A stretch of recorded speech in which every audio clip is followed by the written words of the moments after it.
Okay, so imagine setting a goal that is so big, Yeah. so all-consuming, that when you actually get there, you are literally unrecognizable to yourself, to everyone. Yeah. We're not just talking about, a new job. We're talking about a fundamental shift, a new inner architecture by, say, 2026. And that's exactly the mission for this deep dive.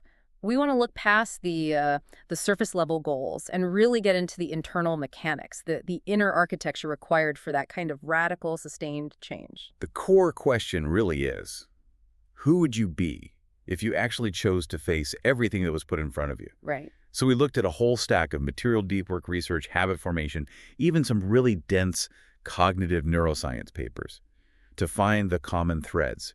What do people who make these huge leaps actually do? And the first thing that just jumps right out is this total rejection of luck. The myth that, massive achievement is just some random thing that happens. Oh, completely, because the reality is luck isn't something you wait around for. None at all. Luck is what happens after you've put in the work, consistently. And you've put yourself in a position where that lucky break can even find you. It's an outcome. It's the groundwork you lay. The person you become is determined by that willingness to just to engage with the difficulty. Okay, let's unpack this then. Let's start with the central engine of it all, the mindset. The mindset. Yeah, specifically this idea of motivation versus discipline. Because I think most people get that wrong. They wait to feel motivated. They wait for the feeling, which is, Yeah. it's so volatile, it comes and it goes. Exactly. Discipline, on the other hand, is doing what you're supposed to do, whether you feel like it or not. And that's infinitely more important. If you rely on feeling inspired, you're just leaving your success up to chance. And what we mean by consistency is this. It's almost an obsession with the process, just repeating the actions day in, day out, year after year. And that dedication has to come from an internal fire, because on the bad days, the boring days, The days you really don't want to. right, you have to be your own motivator. And that requires a huge mindset shift. You have to learn to focus entirely on the action, on the process, Not the result. not the result. Because if you get your attention and your focus on just getting better at the action, the daily work, the result is, well, it's pretty much guaranteed. Okay, but let me challenge that for a second. Isn't a goal like becoming unrecognizable totally defined by a result? Mm-hmm. How do you keep that ambition without being driven by the outcome? That's a great question because it does sound like a paradox.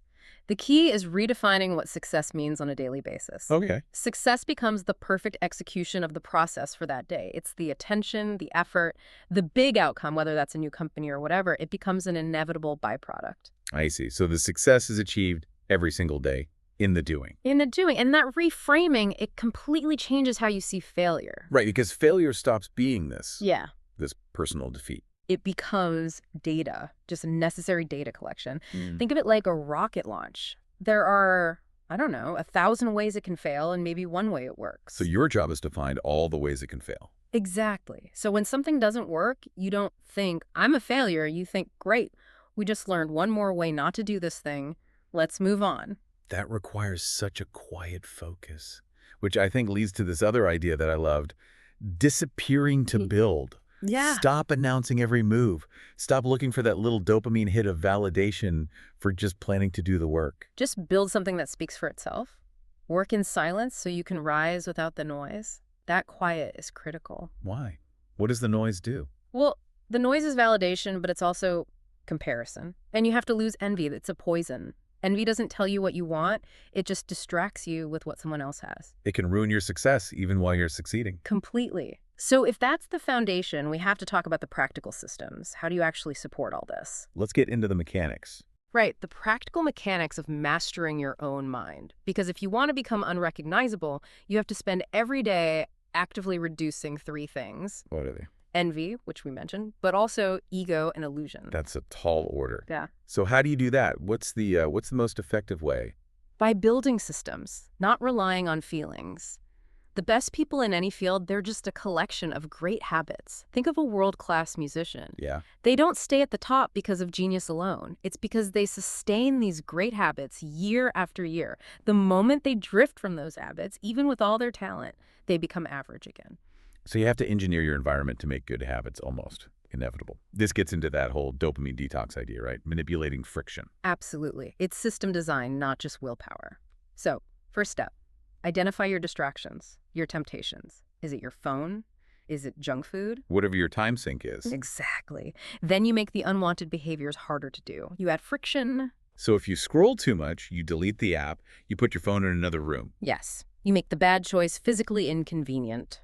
And then you do the opposite for the good behaviors. You reduce the friction. Make them easier. So if you want to read more, put the book right on your pillow. Mhm. If you want to work out, lay your clothes out the night before. Make the good choice the path of least resistance. And for focus, it's about creating what they call closed systems. That's a closed system. Well, we live in open systems, endless news feeds, notifications, emails. A closed system is where you shut all that down.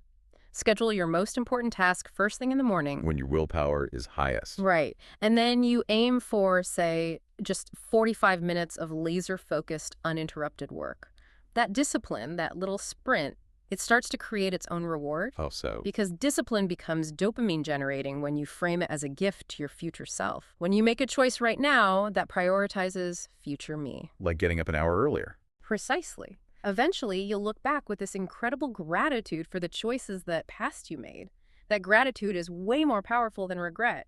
It makes discipline feel good. And this is where it gets really interesting for me, because that whole process, it's not just psychological, it's physical, it's biological. You're talking about neuroplasticity. Exactly. The actual physical proof that you can reinvent yourself. Neuroplasticity is the core idea. It's the brain's ability to fundamentally change its own wiring. Its physical structure. It reorganizes itself based on learning, training, your environment. And the crucial part is, this isn't just for kids, it happens in adulthood too. Every time you build a new habit, you are literally, physically changing your brain. Now we have concrete examples of how to drive that change. Take physical exercise. Consistent aerobic activity increases growth factors in the brain, like BDNF. Which is like, what, miracle grow for your neurons? That's a perfect way to think about it. It helps new connections grow. And at the same time, it increases gray matter in your prefrontal cortex. The brain's CEO, the part that handles focus and planning. The very same. So physical discipline directly builds the parts of your brain responsible for mental discipline. The link is undeniable. Wow. And you see the same thing with, say, creative work. Long-term training in music or art or even coding, it can macroscopically imprint a neural network. Meaning it gets easier over time. It gets easier, more automatic. The pathways are literally wider, more efficient. And this applies to emotional habits, too. Like meditation. Exactly like meditation. Studies show that long-term practice can physically thicken the parts of your cortex that deal with attention, and crucially, the parts that regulate fear and anxiety. So you're not just thinking differently, you are physically retraining your brain's response to stress. You are. I love the gym analogy here, because working out is one of the only things where, in the moment, that feeling of the muscle pump, you're getting a real-time preview of the future progress. A feedback. It's an instant feedback loop for future success. And that physical feeling seems to mirror what you're describing with neuroplasticity. The mental struggle is the breakdown before the new growth. That is the perfect analogy. And understanding that helps you get over the final hurdle, which is always internal resistance. Self-doubt. Right. So what are those big psychological roadblocks that stop people from even starting this journey? The biggest is low self-esteem. And it's usually maintained by two things: negative biases and what we could call unhelpful rules for living. Negative biases. Yeah.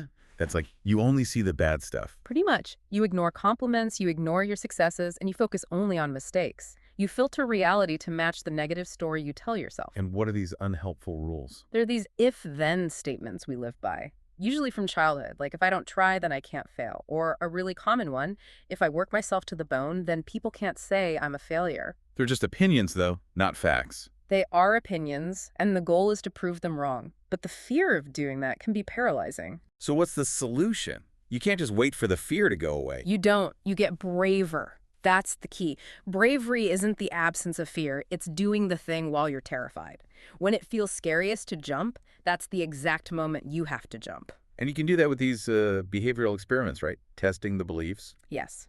It's a low-stakes way to test those negative predictions. So if your rule is, I have to overwork or my boss will think I'm incompetent, you test it. Yeah. You decide to stop work at 5 o'clock, sharp, for a week, and then you ask for feedback on your work. When you see that the world doesn't end, that your boss still thinks your work is good, The old belief system starts to crumble. You're replacing fear with real-world evidence. You're stepping out of that self-defeating cycle. You're accepting that discomfort is just the feeling of growth. So to bring this all together, Yeah.